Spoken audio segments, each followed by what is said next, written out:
Scream 7. We were rooting for you. We were all rooting for you.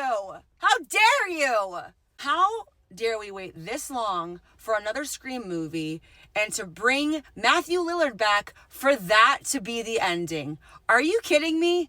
Obviously, spoilers for Scream 7, so scroll away. Don't be a dummy. I am flabbergasted. This is by far the worst motive and the worst reveal of the entire franchise. And that's saying something because 3 doesn't even make sense because it could not have been done with one killer.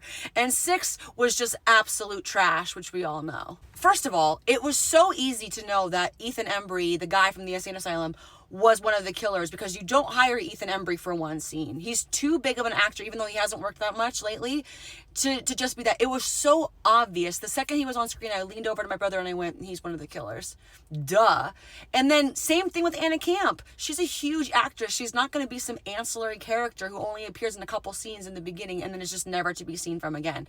Absolutely not. The motives were so weak. First of all, I don't even know what his motive was. Was his motive just that he met this hot girl in an insane asylum and he's just going to help her out? And poor Carl, why is he in on this? What's his motive? She just convinced them to be a part of this and we don't really understand why or their backstory. At least with Scream 6 and Scream 3, they were part of the movie as a whole the whole time. That's essential to a good reveal of a ghost face. You can't have them be these like side characters and then just expect us to listen to this big reveal of why and also an explanation of basically who they are.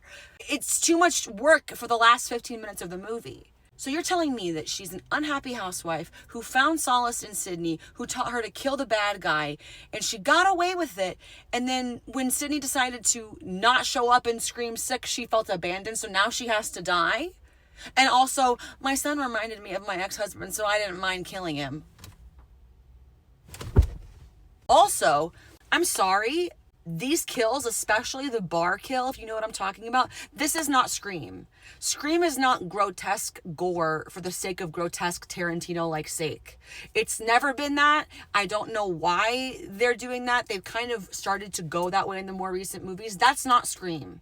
Scream is not that type of horror movie. That's Terrifier. That's these other movies.